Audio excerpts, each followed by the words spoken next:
For the latest in strategic affairs, subscribe to our YouTube channel. Click the bell icon for updates.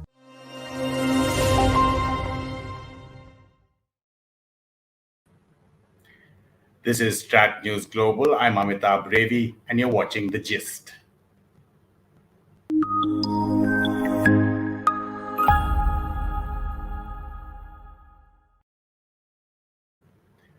Our guest today is from Montreal in Canada, Cleo Paskal, who's been on our platform before.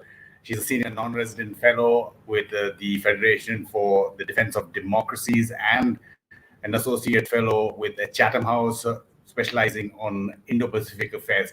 Cleo, thank you so much for your time. It's a pleasure. It's very good to see you again. It is absolutely great to have you on the platform again. Just getting straight into it in terms of a lot of events happening in Washington, D.C., the Quad in-person summit for the first time. What are your expectations? And if they do fall below those expectations, what should the Quad actually be doing in terms of deliverables or outcomes? So it's sort of hard to have expectations these days because things are happening that are quite surprising. So on the kind of appalling, terrible, couldn't imagine it end of the spectrum, you have what happened in Afghanistan, and that began with the abandonment of Bagram, which was just sort of kind of mind blowing. And then on the kind of really interesting and potentially positive new security architecture for the Indo-Pacific, you have the U.S., Australia, UK construct that might bring a lot more deterrence into the region. So there are things that are happening that make anticipation very difficult. But the advantage of the Quad is that even if one of the four countries has a bit of a lack of commitment, let's say, to the overall project, the other three can continue on and continue to build those relationships, the interoperability, and the ability to do what the Quad is actually about, which is to make sure that the Chinese Communist Party doesn't become a regional and ultimately global hegemon. So the idea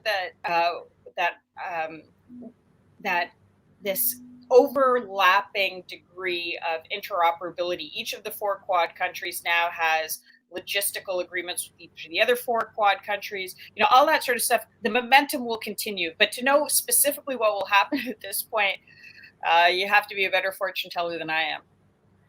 Sure. One of our guests actually said, I studied a lot from my college days, but never astrology.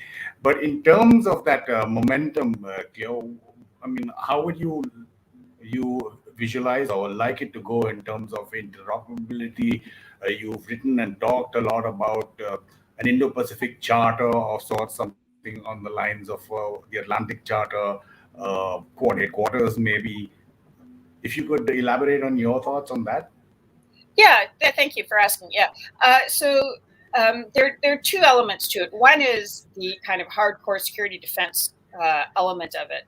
And in terms of interoperability, operationalizing that sort of thing, the Quad needs a headquarters. It needs a place where the members of the four countries can sit and work together, and actually, ideally, one in each of the zones. So it could be, say, the Andamans in one case.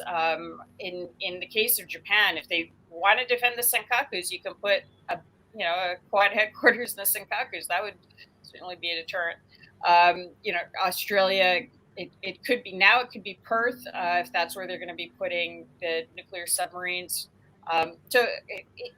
Just looking at where, and from the U.S. side, maybe Guam. So looking at where you can put places where individuals can learn to cooperate, learn to share, learn to build trust, and ride it through changes in administration. Because right now, we're not quite sure what's going on in Washington, but there could be an election in Australia next, or there could be an election in Japan or India. So you want to create a stability of a situation where you can ride it through. In terms of the Indo-Pacific Charter, the idea behind that actually is an Indian idea. It came out first. I saw it on NewsX. I read about it in the Sunday Guardian. Professor Amitabh was talking about it. It's the idea of creating a charter based, as you said, on the Atlantic Charter of 1941, which was signed by the US and the UK at the time, to say, look, we're going to be going to war, probably. This is World War II. The UK was already in it. The US joined it soon after Pearl Harbor. And these are the 8 principles that we want to follow, that will tell us what sort of a world we need afterwards. What do we want this to become? And so, for example, democracy, sovereignty, democracy, that sort of stuff.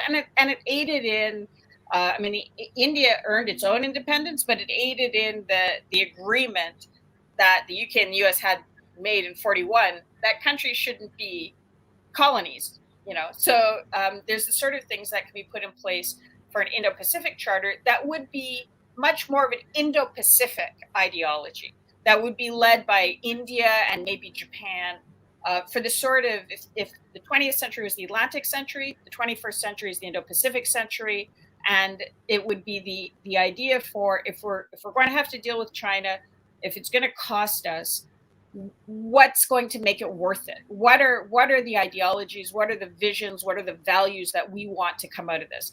And in that case, you don't need a military to join it. You can have a smaller country that says, this, we sign up to this, we agree with this. And this would protect democracies like Taiwan, for example. It would protect data sovereignty. It would try to create some sort of construct for red lines for space exploration, those sorts of things. The 21st century equivalents of the 20th century concerns.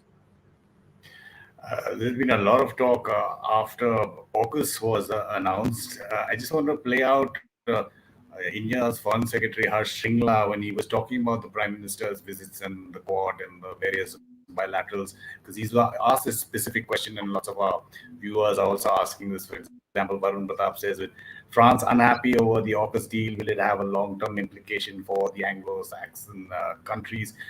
Just listening to what Harsh Shringla had to say when he's asked the specific question of, was it the Quad versus the AUKUS, or would AUKUS impact the Quad in any manner?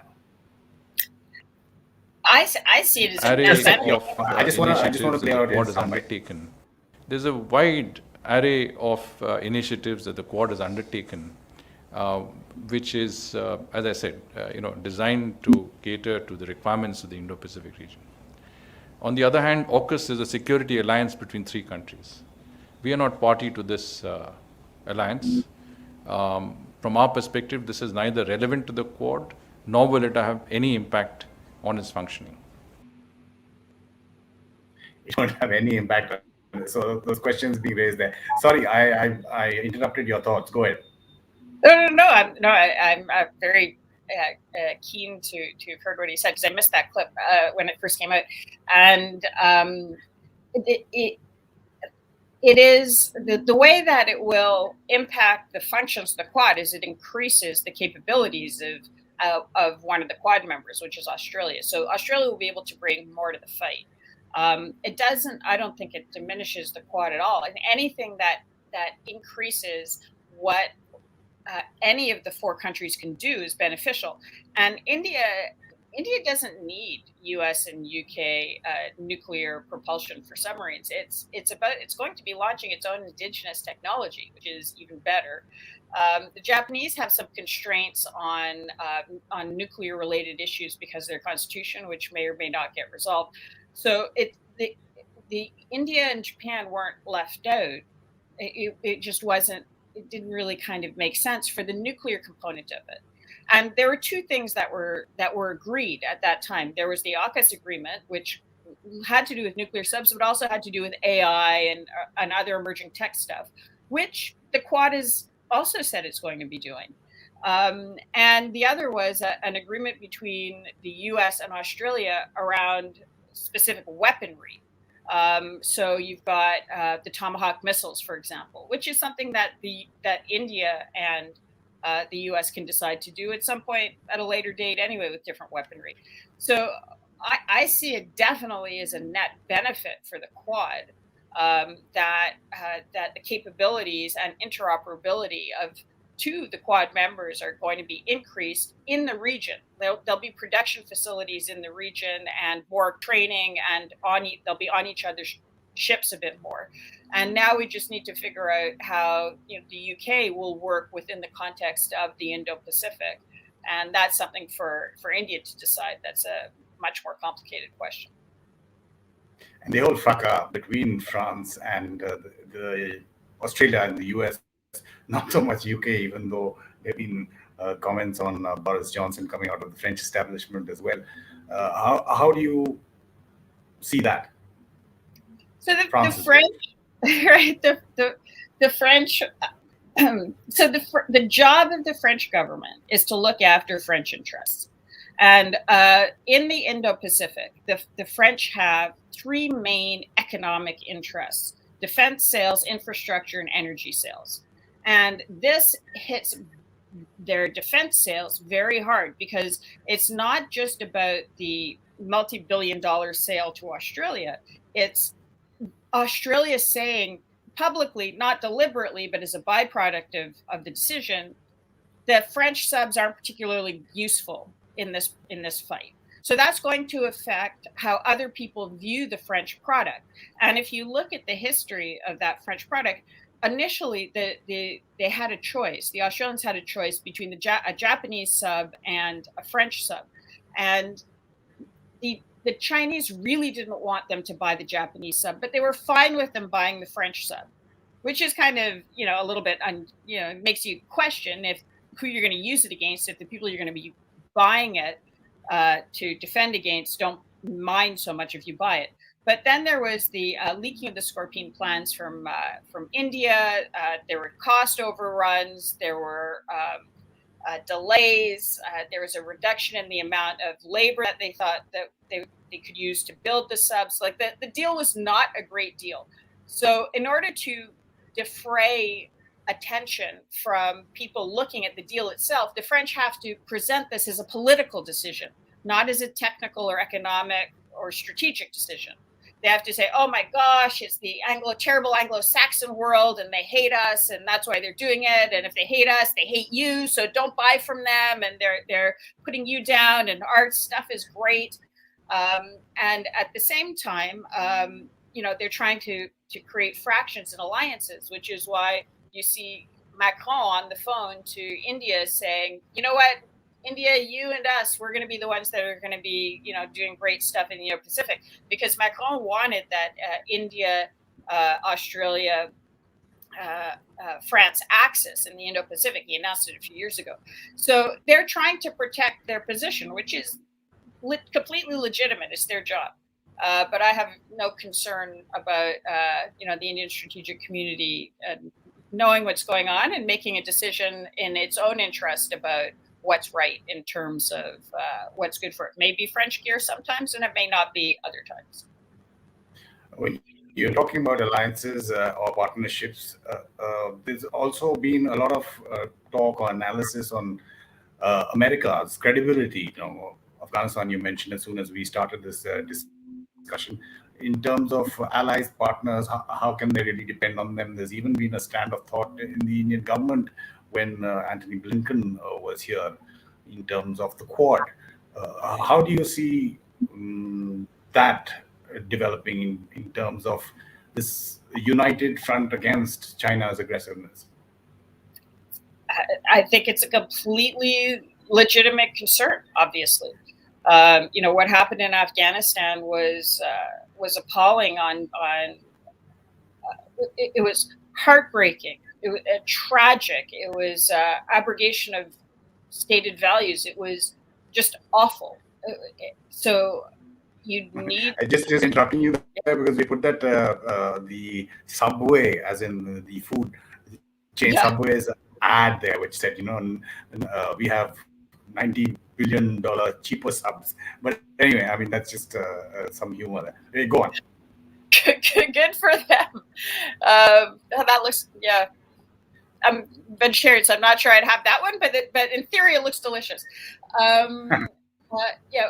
So I think that, it's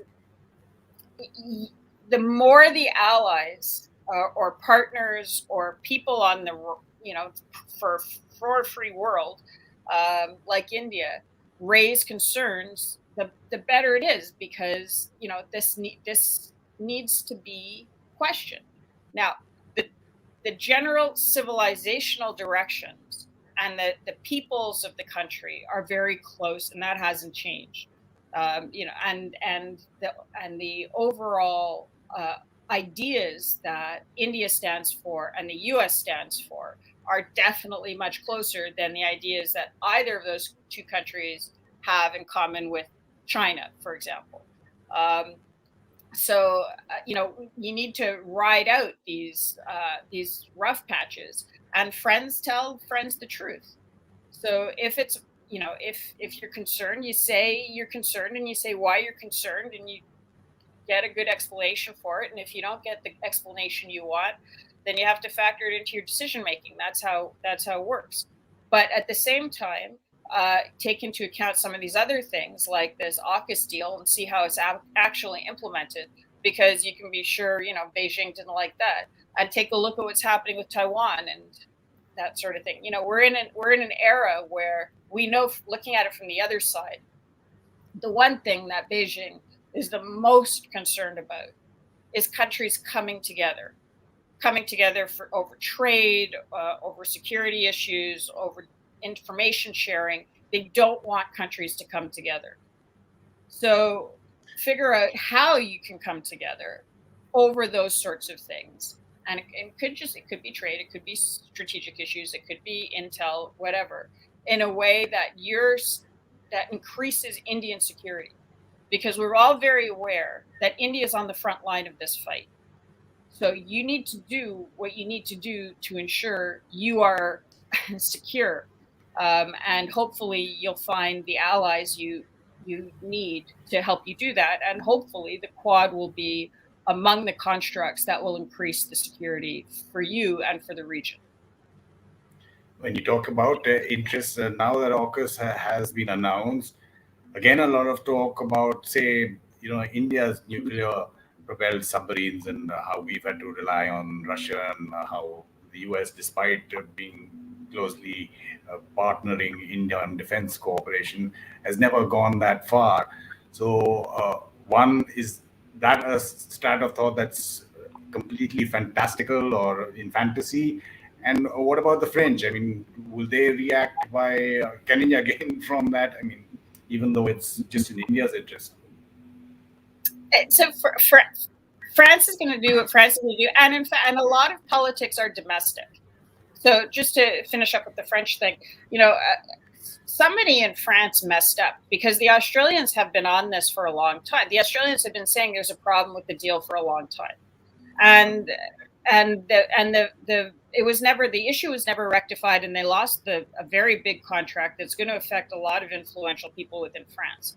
So they're going to have to cover over that domestic loss. And the other thing that's worth bringing up is the relationship between France and the EU, because of course last week the EU announced its own Indo-Pacific strategy, where it was talking about strategic autonomy, which is I'm not being facetious, I just don't understand how it works if you've got independent countries that have Indo-Pacific policies. Now it's France, which is very far ahead. France has been looking at the Indo-Pacific much longer than anybody else in Europe, including the British. Germany and the Netherlands and EU. I don't know how all of them can have strategic autonomy. I don't know how the individual countries' decision-making works with the collective's decision-making. And I don't know whether France is putting it itself at the head of the EU in part because it thinks it's a leader within the Indo-Pacific. And also, we've got countries within the EU who are heavily linked economically into China, who would have a much more difficult decision to make than, say, Lithuania, that can, create a new kind of relationship, ideally, with Taiwan, whereas Germany would have a much harder time doing it. So the France thing doesn't stand alone. The France thing is linked also into the EU positioning. So it's worth a kind of much more complicated deep dive. But Quad is not good for France unless France is part of Quad. So that's the bottom line. And AUKUS is bad for China and Quad is bad for China. So if you reduce it to the bottom lines and try to figure out, where you stand on these issues, if you're concerned about China, you want the Quad to succeed. If you're concerned about China, you want AUKUS to succeed. If you're concerned about China, you don't want France to affect either the Quad or AUKUS. You want everybody, all of those groupings, to be as efficient, effective, and lethal as possible in order to deter Chinese aggression. Sure, and the thought of whether all of this will propel you. You said deep dive in another context. Say the French helping with the nuclear power technology in terms of submarines to India. I think they already have something with Brazil, right? Yeah, but I think India should be developing its own technologies. India has the capabilities. It is, but to diversify its sources away, not just from Russia. Yeah, it definitely could. It definitely could.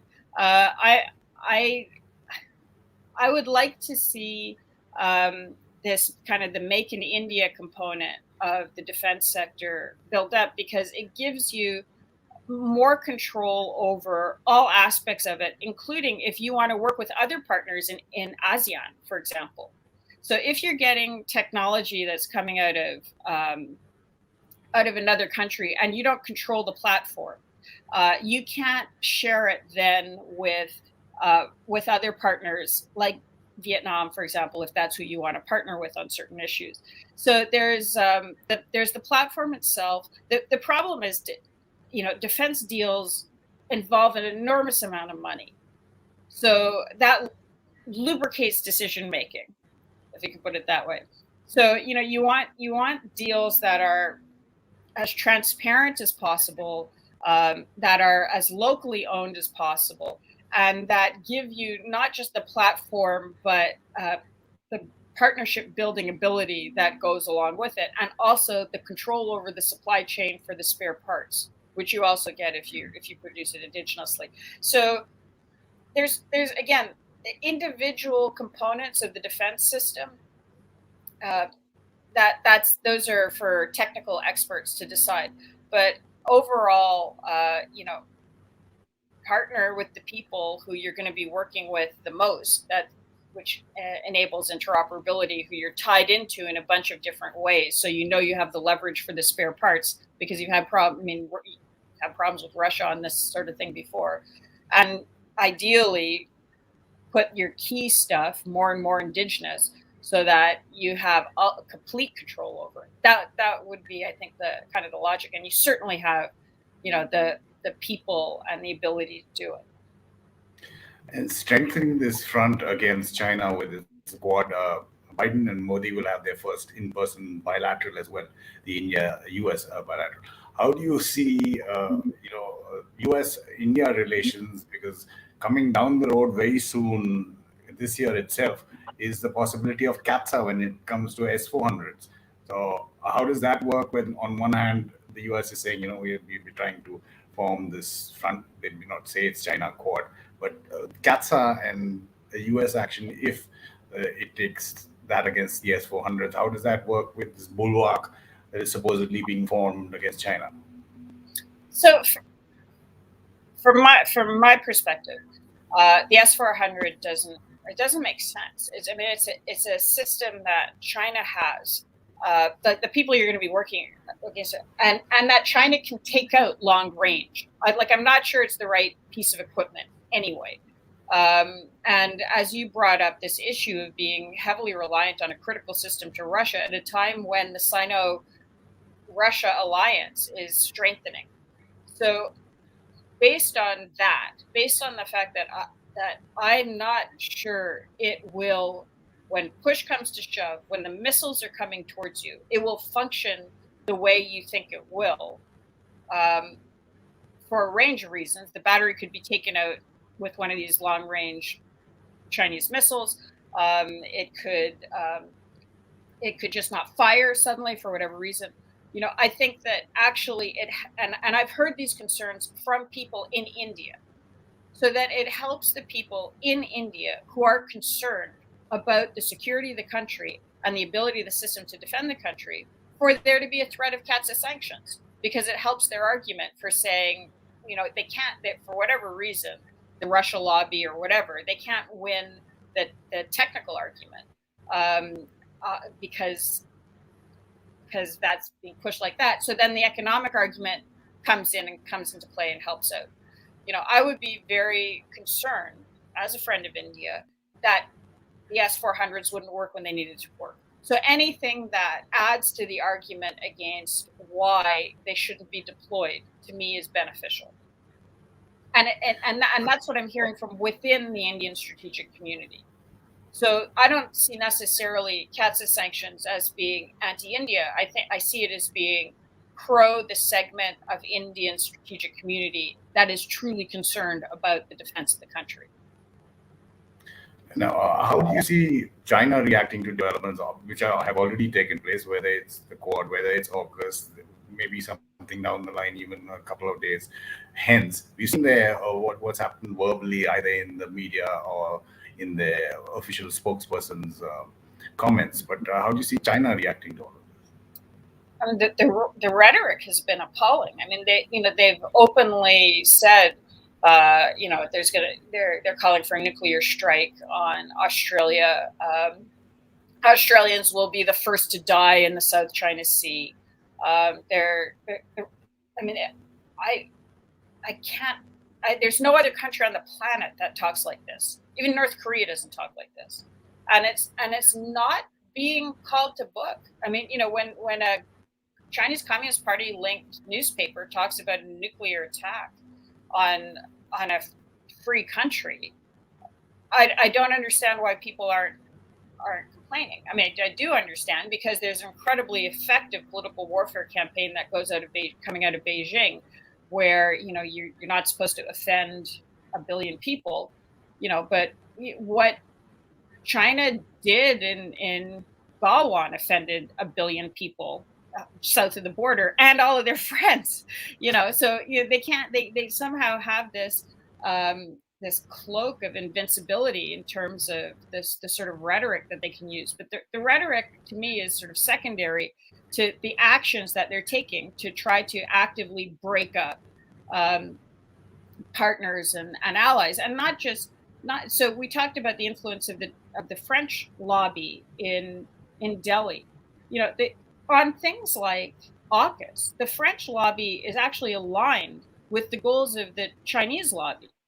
In the same way that the French don't want the Quad to be strong and to break it up and to, for the French's sake, that's actually what China wants. So China would be in favor of French rhetoric around breaking up the Quad and how terrible AUKUS is, and how Anglo-Saxon countries are teaming up to beat up on a poor developing country like China. So the Russia lobby and the China lobby, which are already very closely aligned, including on things like the S-400, may also be adding fuel to language around what French are saying. So this whole kind of political warfare environment is very fraught with a lot of different actors pushing each other's lines for different reasons, but with the end result being trying to break up alliances that either threaten China or don't benefit other sales partners for whatever reasons. And that goes into what's happening with Afghanistan. The China-Pakistan lobby, actually I'll be interested to see how the China-Pakistan lobby in the UK handles the UK potentially becoming more implicated in the Indo-Pacific, and because as mentioned before, the UK-India relationship is not great in part because of that China-Pakistan lobby in London and the Russia lobby in London. So it's not just a single line of influence. It's not just the Chinese line of influence. It comes in with these other lines, and they pop up in places that need to be watched. They pop up in London, for example. Obviously, they pop up in Washington. And it may not look like Chinese. It may look like it's Russian, or look like it's French, or may look like it's Argentinian. Like you don't know. That's why, getting rid of that noise out of your head and just figuring out what's good for the security of your country and what partners you can work with and how you can work with them in order to keep your country secure, so your country can be prosperous and peaceful, is kind of a North Star that you can continue to follow to try to figure out what the strategy should be. You talked about the Chinese rhetoric, both official and its media, and the purpose of it. What about on a day, or I think it is a day after AUKUS was announced, China submitting its accession papers to the CPTPP? I mean, are they just playing mischief, or is there something more than that in the sense of dividing partnerships that are against it? Well, it's a good move because it'll test relationships. It'll cause trouble. It'll let them see who's more willing to be bought or pressured or pushed by them, who's more resistant. So you come into what looks like a tight alliance, and you can see where the cracks are.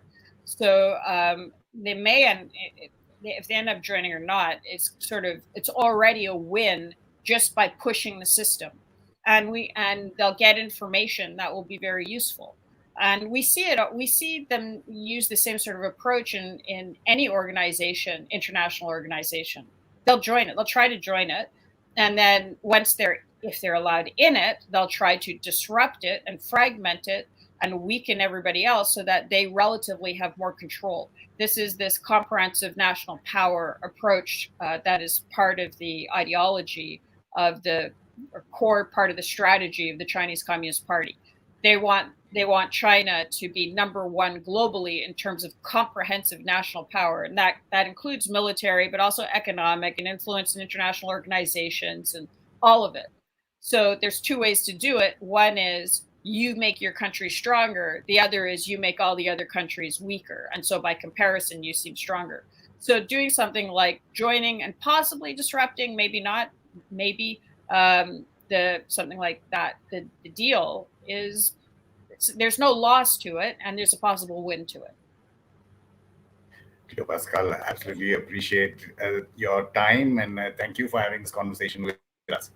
Pleasure. It's great to see you. I can't wait to get back to India. Open the borders. And we welcome you, of course, here with open arms, at least when that's allowed. There is talking about borders, India-UK kind of spat going on about vaccines, but that's a discussion for another day. Cleo, again, thank you so much. And just a reminder to our viewers, if you haven't already subscribed to our YouTube channel, do that. There's also there's a line in our descriptor, in our YouTube descriptor, if you want to help support StratNewsGlobal. Follow us on the social media as well. You've been watching The Gist on StratNewsGlobal. I'm Amitabh.